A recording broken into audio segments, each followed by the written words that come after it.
All right, we're moving right along in the Gospel of Matthew. We're in the 12th chapter. We're picking up in verse 22.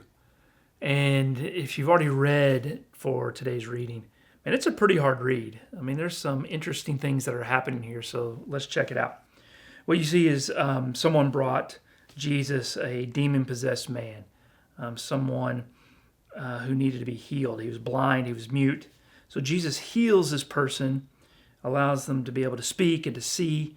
And it says the crowds were amazed, and they said, "This man couldn't be the son of David, could he?" And so here's what's happening. Someone or a group of people brought a blind and mute person who was demon-possessed to Jesus and asked Jesus to heal him, and he did. And they went crazy.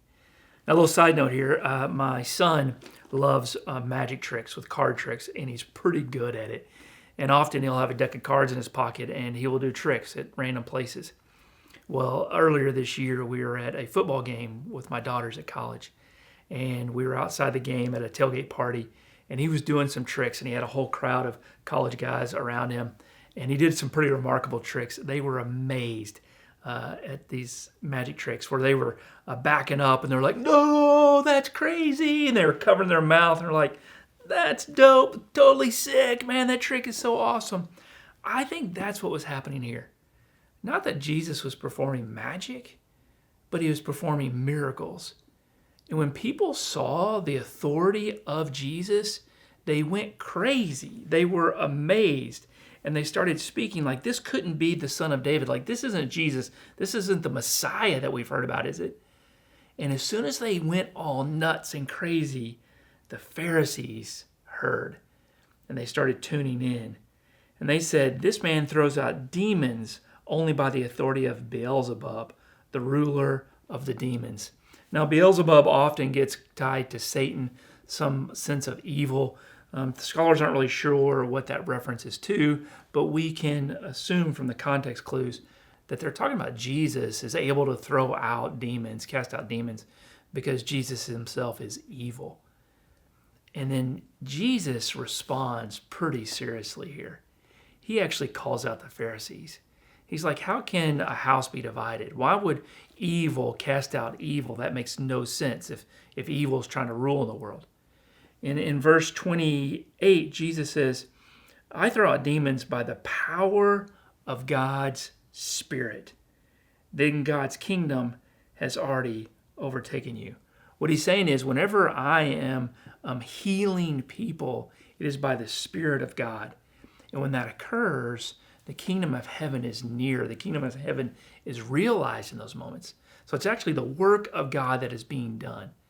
And so I find it interesting, I guess, that the Pharisees get such a bad rap. The Pharisees were religious leaders who actually loved God. They loved to follow the scripture. They followed all the Jewish laws. But Jesus often is frustrated with them, not because they have a desire and love for God, but because they often get in the way of what God is doing in the world. They are so focused on what they think is right, or doing the things that they've always done, that they are not opened to the transformation of God in their own life. And so let me tell you how this sometimes I think plays out in the modern world. I think we just get judgmental. I think we become cynics.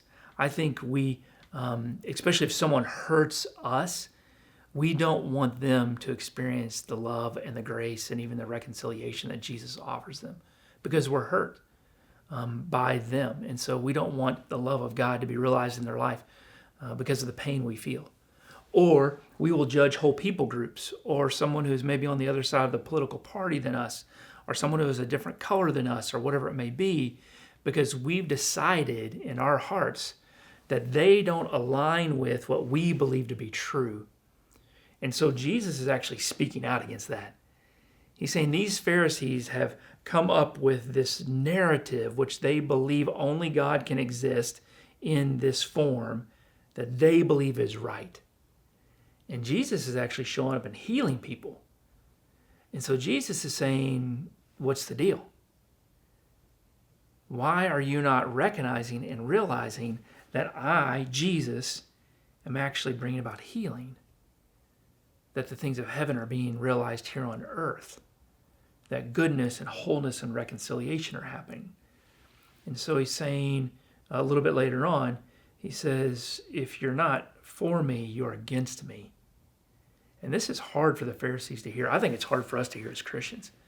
What Jesus is saying is your life and your religion and your love for God and Jesus bringing about the things of heaven in the world? Are they bringing about healing and wholeness in the world? Or are you so tied to your beliefs that you're not open to transformation and change? That I'm not open to transformation and change. And so I will actually have judgment, or I'll be a cynic, or I'll speak out against things that I don't fully understand. And we'll say those can't be of God because I don't get it, or doesn't fall in line with what I believe. So again, I just want to push in on you here pretty hard, because if you read this, there can be some real disconnect of like, what is Jesus saying? What are the arguments here? Jesus, I think, is really speaking out to people who think they have it all figured out. To the Pharisees who think they've got the marketplace on what it means to love God. And Jesus is saying, you're actually working against the things of God, because your heart posture is not opened to the way that God is working in the world. And by the things that you are saying and by the things that you're doing, especially as you're speaking out of Jesus and saying, oh, he must be evil because he's casting out evil, the things that you're doing are actually working against the things of God. And so I think I've said the same thing about 3 times now, but it's a hard truth to hear, because I think too many times I fall into it myself. In these last few verses in 33 and the following, Jesus is saying, essentially, check the fruit of your tree. Like, whenever things get really hard, what words come out of your mouth? Whenever things get really difficult in life, or whenever you feel harmed, or you feel something is done against you, what is your response to that? Is your response one of grace, of openness, of a willingness to think that maybe you could be wrong in what you are believing, and a willingness to love the other with true unconditional love, to allow the Spirit and the power of God to work through you? So, man, this text, as you read it, you can almost skip over it because it just may not seem as if it makes sense to your everyday life. And I know it's easy for me to do, because if I get really honest with it and get real serious with this text,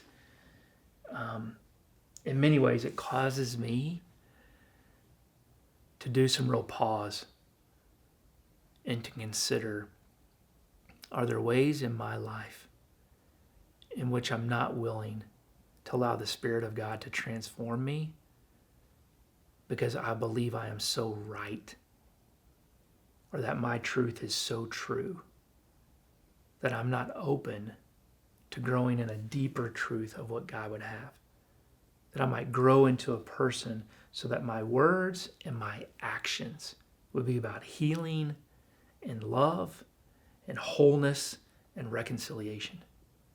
So spend a little time in there. Spend a little time just considering, is there anything in your life that doesn't bring about the goodness of God? And what might need to change as you continue to fall more in love with the God who loves you so very much?